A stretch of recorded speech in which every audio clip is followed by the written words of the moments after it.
Hello viewers, আসসালামু আলাইকুম। Javad agro ফার্মের পক্ষ থেকে আপনাদের স্বাগতম।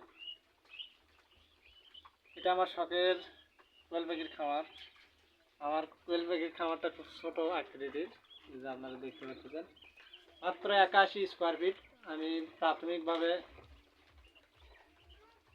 কোয়েল পালন করে আমি অভিজ্ঞতা অর্জন করতে চাচ্ছি যে কোয়েল পাখি পালন করে আসলেই কি স্বাবলম্বী হওয়া সম্ভব। আমি প্রফেশনালি আমি একজন হোমিওপ্যাথিক ফিজিশিয়ান। তো আমি চেষ্টা করতেছি যে হোমিওপ্যাথিক মেডিসিন দিয়ে কোয়েল পাখি পালন করা যায় কিনা, আমি ট্রাই করতেছি। এই যে আপনারা দেখতে পাচ্ছেন ওই কোণারে পাখিগুলো ডিম পাড়ার জন্য বসতেছে। এই যে কোণারে এখন বেলা 3টা বাজে, পাখি অলরেডি ডিমের জন্য বসতেছে। পাখিগুলো আমি উঠাছিলাম আজ থেকে 2 মাস আগে। তো 2 মাস থেকেই পাখিগুলো ডিম দিচ্ছে আমার। এখন বর্তমানে আমার খামারে 150 পিস পাখি আছে। 150 পিস পাখির মধ্যে 130, 35, 40 পর্যন্ত ডিম দিচ্ছে।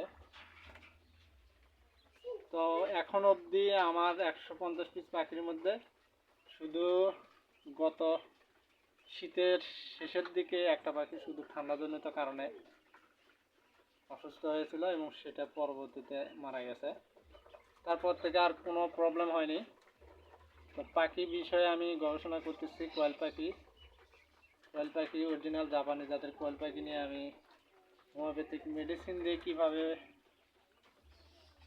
কোয়েল পাখি পালন করা যায়। এর আগে আমি হাঁস পালন করছি, তারপর মুরগি পালন করছি। আমার চেম্বার থেকে মুরগির হোমিওপ্যাথিক মেডিসিন অনেক মহিলা নিয়ে যায়, কবিতর যারা পালন করে, হাঁস যারা পালন করে, আমি হোমিওপ্যাথিক মেডিসিন দিই। তারা আমাকে বলে যে আসলে অনেক উপকার হয়, যেটা ভেটেরিনারি ওষুধ খাওয়াও হয় না। হোমিওপ্যাথিক মেডিসিন দিয়ে আপনারা যদি কোয়েল পাখি লালন পালন করেন, সেই ক্ষেত্রে খুব স্বল্প টাকার মধ্যেই ভালো মেডিসিন পাবেন এবং এই মেডিসিনগুলো খুব ভালো রেজাল্ট আসতেছে আমি দেখতেছি। আমি একজন হোমিওপ্যাথিক ডাক্তার বলে যে আমি হোমিওপ্যাথির কথা বলতেছি, আসলে তা না।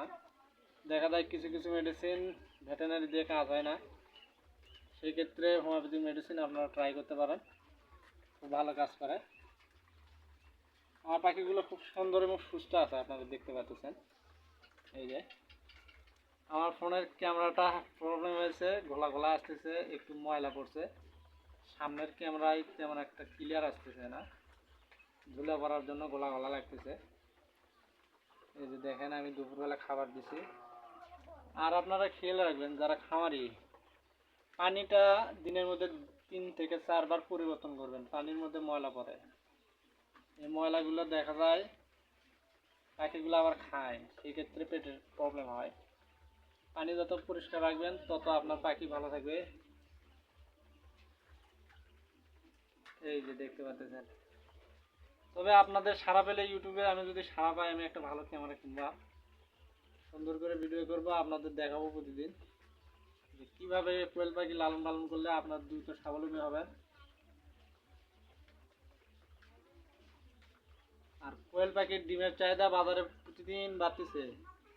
এখন যারা সচেতন নাগরিক, সচেতন বাবা মা ছোট বাচ্চাদের কোয়েল পাখি খাওয়াচ্ছে, সেই ক্ষেত্রে বাচ্চার হাড়ের গঠন সুন্দর হচ্ছে এবং মেধা স্মৃতিশক্তি বাড়তেছে এবং বয়স অনুপাতে বাচ্চার গ্রোথ বাড়তেছে।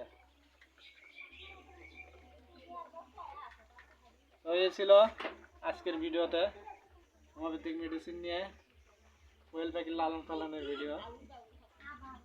আমি কি কি মেডিসিন খাওয়া, আসলে হোমিওপ্যাথিক চিকিৎসা হচ্ছে লক্ষণ ভিত্তিক, মেডিসিনের নাম বলতে পারতেছি না। তো আপনারা যদি হোমিওপ্যাথিক মেডিসিন খাওয়ান, কোয়েল পাখি কী ধরনের প্রবলেম আমাকে লিখে জানাবেন, আমি মেডিসিনের নাম আপনাদের বলে দেব, কিন্তু কমেন্টসে বলতে পারবো না। আপনারা ইনবক্সে যোগাযোগ করবেন। আমি কমেন্টসে আমার হোয়াটসঅ্যাপ নাম্বার দিয়ে দেবো, ফেসবুক লিঙ্ক দিয়ে দেবো, আপনারা ওখানে দেখতে পারবেন। তো আমার চেম্বারের সময় হয়ে গেছে, এখন প্রায় 3:30 বাজে, আমি চেম্বারে যাব। তো ভালো থাকবেন বন্ধুরা, আমার ইউটিউব চ্যানেলটি আপনারা সাবস্ক্রাইব করবেন এবং আমার ভিডিওগুলো শেয়ার করবেন। আসসালামু আলাইকুম ওয়া রাহমাতুল্লাহি ওয়া বারাকাতুহু।